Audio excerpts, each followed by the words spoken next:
The 1960s in America was certainly an eventful decade. Tensions were growing with the Soviet Union, and the 1962 Cuban Missile Crisis was the closest the Cold War ever came to becoming a full-blown nuclear war. President John F. Kennedy was assassinated in November 1963 in Dallas. The ongoing war in Vietnam was also proven to be very divisive amongst the American public. The space race throughout the 60s also climaxed in 1969 with the US putting the first man on the moon. Segregation was also still ongoing in a lot of the deep South US states throughout the 1960s, which led to the civil rights movement trying to get equal rights for black and white Americans. Martin Luther King would be one of the most prominent leaders in the civil rights movement. Welcome back to the White Album in Depth, and this is episode 11, Blackbird.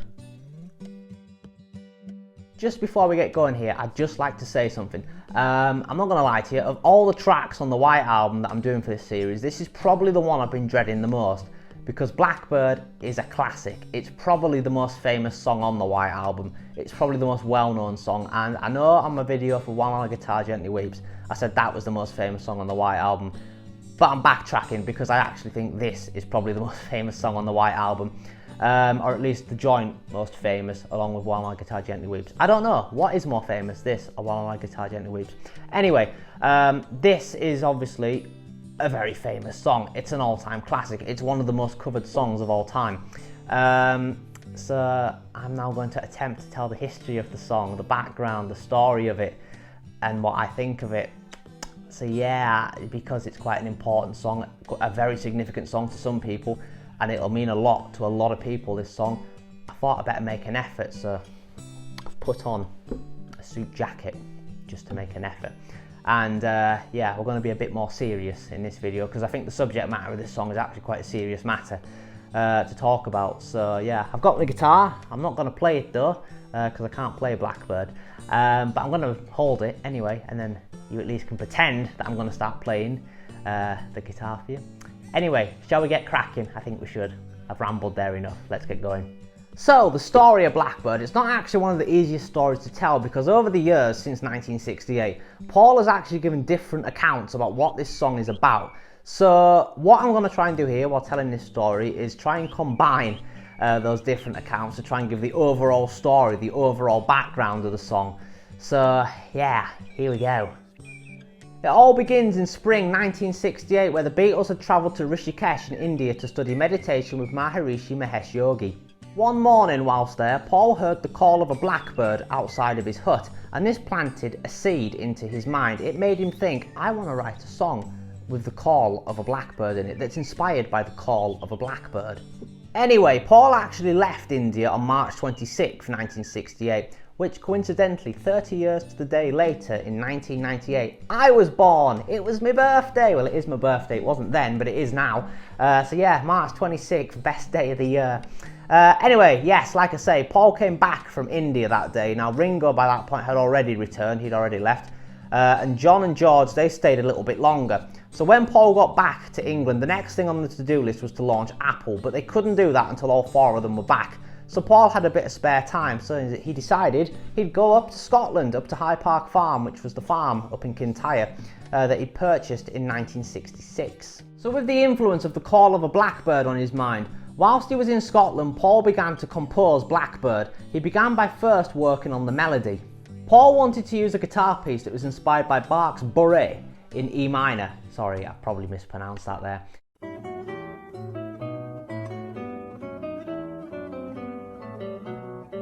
Anyway, this was a guitar piece that Paul and George Harrison had learnt when they were teenagers. They learnt it simply so that they could show off and impress people. I imagine there'd be scousers around Liverpool who would be like, hey, look at them two, they're very good, them two on that guitar. Look at them, I'm very impressed. Nice going, lads.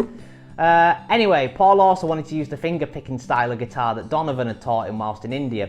So he wanted to use a bit of Bach and a bit of Donovan. It's not a bad combination, really.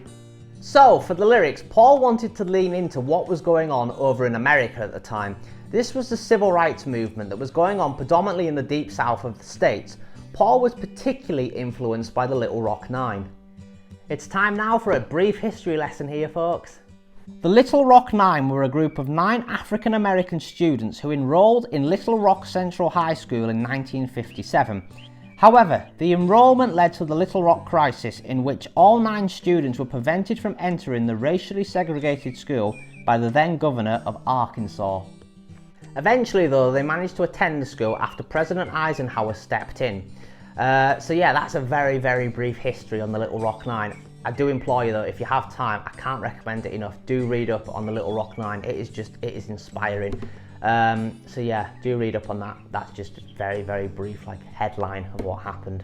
Anyway, coming back to Blackbird in 1968, the civil rights movement in America was dominating the American landscape at the time, and it was of course during this period, the period when Paul would be writing this song, when Martin Luther King was assassinated. Paul therefore decided that this song should be dedicated to everybody who had been affected by discrimination. He wanted this song to be a message of hope through the use of symbolism. Paul has subsequently explained that the title of the song, Blackbird, is actually slang. This is English slang, of course. It includes the word bird. Me bird, you're right, I like me bird. I like your bird too.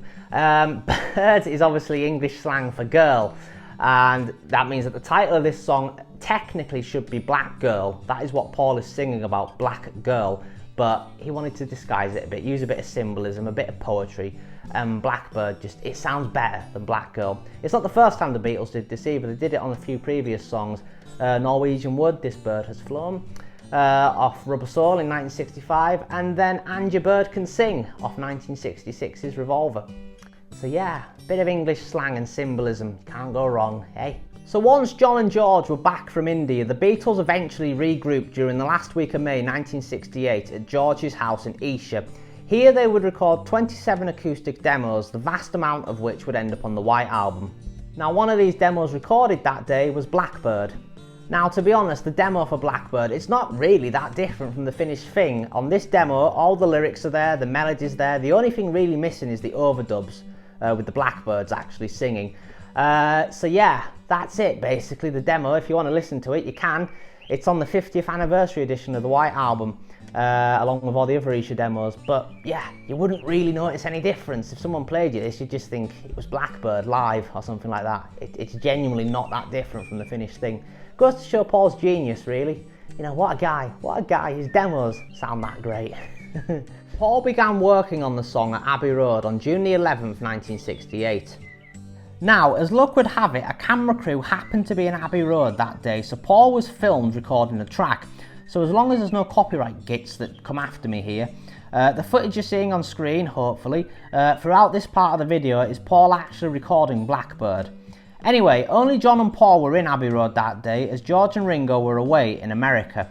So John went into one studio to work on Revolution 9, and Paul worked in the other studio on Blackbird. This would be one of the first songs recorded for the White Album.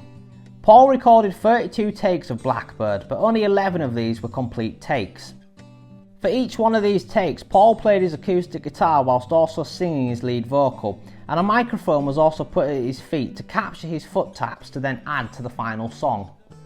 Take 32 was considered the best take, and then Paul just considered the song done. He didn't think it needed any overdubs, he just thought that the song worked fine as a little acoustic song. However, on October 13th, 1968, Paul briefly returned to Blackbird as he decided that the track needed some overdubs adding to it. He decided to add some sound effects to the track, namely the sounds of actual blackbirds onto the song.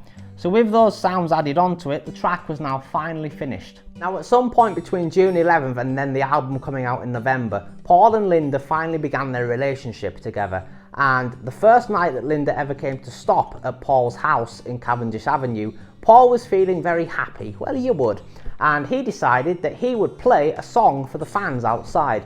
So once he was in his house, he went upstairs, and on the top floor he opened the window, got his acoustic guitar, and he sat on the windowsill and he played Blackbird to the fans that were camped outside, the apple scruffs outside his house. So yeah, those lot who were camped outside there, they got to hear Blackbird for the first time before anyone else. Now as for why Paul did this, well we don't really know because he's never properly spoken about it, but if I was a betting man, I think there's two reasons why he probably did this. Firstly, it was probably to impress Linda. This was the first time Linda had ever stopped at Paul's, so he probably wanted to impress her. And secondly, it was probably to console all the apple scruffs outside. These are the most hardcore of Beatle fans. I mean, you have to be to go and camp outside their houses. Although it was only really Paul that they did this to, because the other three all lived out in the country by this point. So it was only really Paul that had this problem. But all these girls outside wanted to be Paul McCartney's girlfriend, and well, Paul has now for the first time brought back his new girlfriend and his future wife, let's be honest, his soulmate as well. So yeah, he's probably playing Blackbird to try and soften the blow to these girls outside, to sort of, you know, console them, basically. The White Album was released on the 22nd of November 1968, and Blackbird was the third song on side 2 of the album. It was also the 11th track overall on the album. The song would also start a trilogy of songs on the White Album, which all have animals in their title. Paul's message in this song has brought hope to many over the subsequent decades since this album came out. However, unfortunately, it's time for the first time in this series, and unfortunately this won't be the last, to mention Charles Manson. So Blackbird would be the first song on the White Album, and then there's a few more to come, unfortunately, that Manson and his family of lunatics would manage to find bizarre meanings in. Manson interpreted Blackbird as being a call to black Americans to wage war on their white counterparts. So in August 1969, Manson instructed his followers to rise up and commit a series of murders in LA.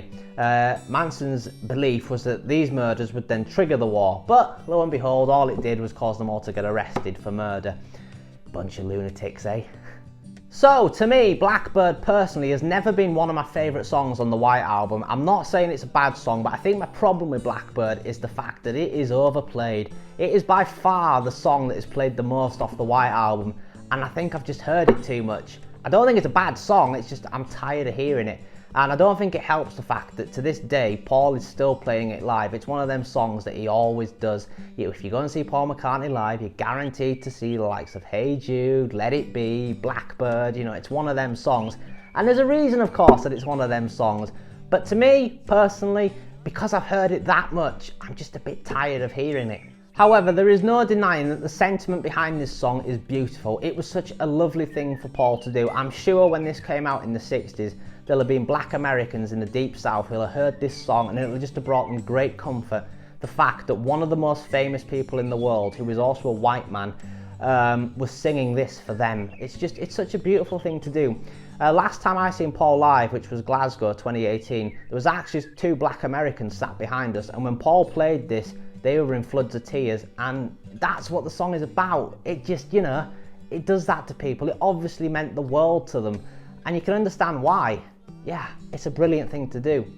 I think the fact that Paul was inspired by the Little Rock Nine as well is also incredible. I think a few years ago he met the remaining members of the Little Rock Nine. I think there's maybe a photo out there somewhere. So yeah, while I can't come and sit here and say it's one of my favourite songs on the White Album, I can't come here and say it's a bad song, because I'll be lying. I'd be lying to myself, I'd be lying to you. It's a masterpiece, it's a bloody brilliant song. It's just overplayed, that's my only issue with it. But if I'd never heard it and it was the first time I ever heard it, I would be thinking this is brilliant. I would probably think this is the best song on the White Album if it was my first time listening to it. And, you know, there is, at the end of the day, there's a reason it's overplayed, because it's bloody brilliant. It's Paul McCartney doing what he does best. So yeah, Blackbird, it's an all-time classic, and there's a reason it's an all-time classic. So that concludes this episode of the White Album in depth. If you have enjoyed this and you're not subscribed to the channel, well, please do consider subscribing. It would genuinely mean a lot to me. Like I said at the start, this has kind of been a video that I've been dreading doing, just because of the fact it's a classic song, and a lot of people, this song means a lot to them. So I do hope that I've done all right here. But yeah, if you have enjoyed this, like, comment, subscribe, all that jazz. There's a playlist on my channel that consists of all previous episodes in this series, and all future episodes will also go in there. We're flying now, we're getting through them quite a bit. Still a bit to go though. But I'm still enjoying it. I'm really enjoying this series, in case you can't tell. Anyway, I will see you next time, where we will be looking at the second song in this Animals trilogy and our second Harry song of this series. Until then though, please do take care. It's out of tune.